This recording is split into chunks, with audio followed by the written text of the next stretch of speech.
Keraguan itu karena dia tidak tahu bagaimana Bai Guanxing melakukannya.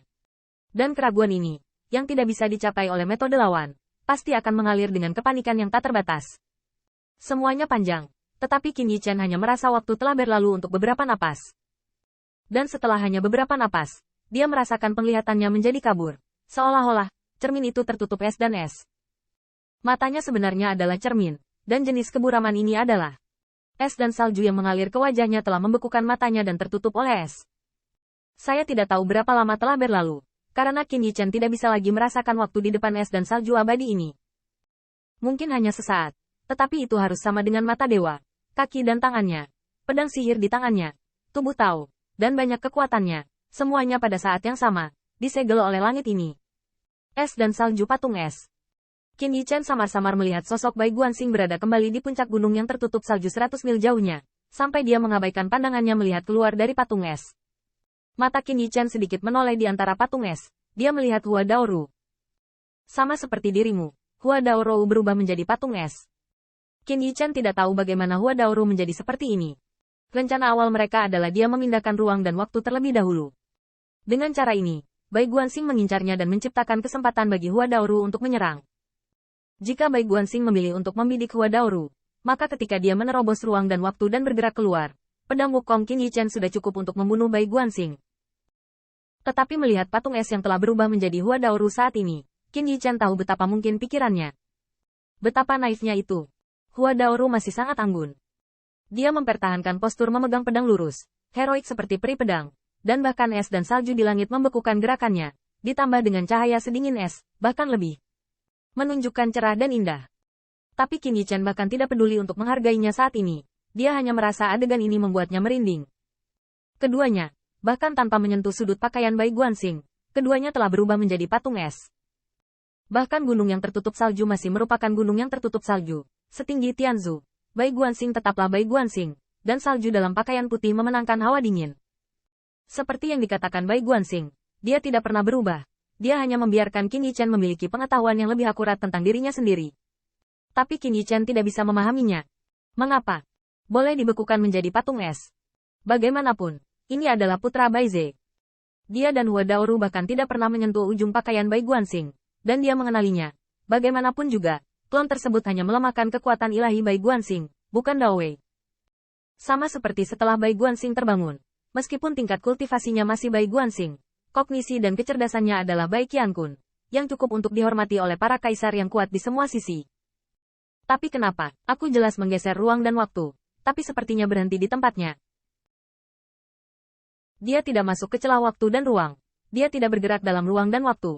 Dia seperti menginjak kakinya dengan bodoh di tempat, dan dia menyadari dalam sekejap bahwa masih ada salju puncak gunung di depannya. Tetapi dia bahkan tidak bisa menemukan sosok Bai Guanxing. Apakah kamu terkejut? Gunung salju tempat Bai Guanxing berdiri dan gunung salju di kaki Qin Yichen setinggi keduanya, dan dia tersenyum ringan dan memandang mereka. Tapi aura yang mendominasi segalanya dengan meremehkan membuat Qin Yichen kagum dalam ledakan kekaguman. Ini bukan kepura-puraan, dan Bai Guanxing tidak perlu menghina untuk berpura-pura, inilah aura yang kuat. Di depan dirinya dan Hua Daoru, putra Bai Ze itu begitu acuh tak acuh dari ketinggian, sebagaimana mestinya, dan ada sentuhan kesendirian dalam tawa yang acuh tak acuh tersebut. Kamu ingin memindahkan waktu dan ruang lebih dekat denganku. Kamu punya ide bagus. Tapi kamu memindahkan waktu dan ruang. Lagi pula, kamu semakin dekat dalam ruang dan waktu. Anda ingin mengambil waktu dan ruang sebagai jalan pintas. Tetapi ruang dan waktu adalah alam semesta. Saya akan langsung mengubah seluruh alam semesta menjadi alam Dao saya. Gunung salju yang sama persis. Lalu, apa bedanya antara Anda dan melangkah di tempat? Bai Guanxing mengajar Qin Yichen dengan sangat serius dan masih menjadi guru yang baik dan teman yang suka menolong. Tapi kalimat ini membuat Qin Yichen semakin malu. Di mata Bai Guanxing, cara ahli ruang dan waktu seperti belalang yang bergerak maju mundur di atas tirai. Dan jika dia langsung membekukan tirai, bukankah akan sulit baginya untuk bergerak? Mudah dikatakan, tetapi layar ini benar-benar ruang dan waktu nyata. Bahkan alam semesta yang menampung semua makhluk.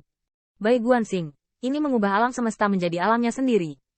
Tentu saja, dunia tidak terbatas. Dan Bai Guanxing tidak dapat menyelimuti seluruh alam semesta dengan kekuatannya dan mengubahnya menjadi alam es dan salju. Tapi Bai Guanxing hanya perlu menangkap dirinya sendiri dan mengubah ruang dan waktu dia berada di alam yang sama. Ruang dan waktu. Qin Yichen tercengang. Dia tahu bahwa apa yang disebut tahun, bulan, dan hari hanyalah standar yang mudah diukur yang ditetapkan oleh makhluk hidup untuk waktu. Maka ruangnya sama. Dia ingin pindah ke tingkat ruang dan waktu yang aneh. Tetapi apakah dia benar-benar memberi ruang? Dari sudut pandang Qin Yichen sendiri, itu mungkin benar. Tetapi jika ruang yang dia pindahkan juga merupakan gunung yang tertutup salju yang persis sama dengan alam Dao Bai Guanxing, lalu apa sebenarnya yang dia sebut sebagai ruang bergerak? Mengerikan. Kengerian yang nyata.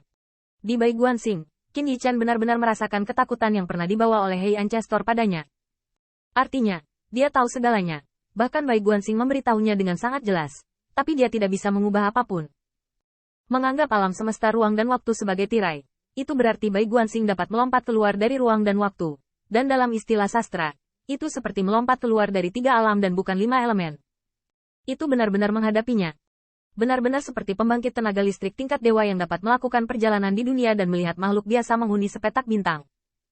Dan Raja Dewa, begitulah penampilan semua makhluk. Meskipun Bai Guanxing tampaknya tidak bisa memenangkan leluhur kulit hitam, bagaimana Qin Yichen bisa melihat leluhur hitam dengan kekuatan tertinggi?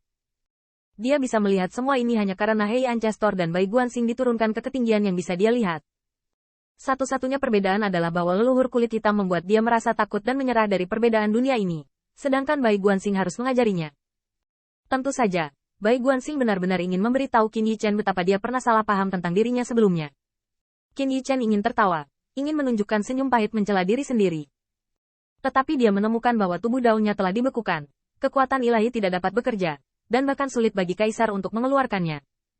Persis seperti ketakutan besar ini, mengapa Bai Guanxing baru saja terbangun, dan kekuatan alam kaisar telah menghormatinya? Jawabannya sekarang, karena dia adalah putra Bai Ze. Keempat kata ini mengandung kekuatan tertinggi, tetapi juga dapat dijelaskan secara jelas dengan kata-kata sederhana ini. Cukup untuk Qin Yichen untuk mengerti.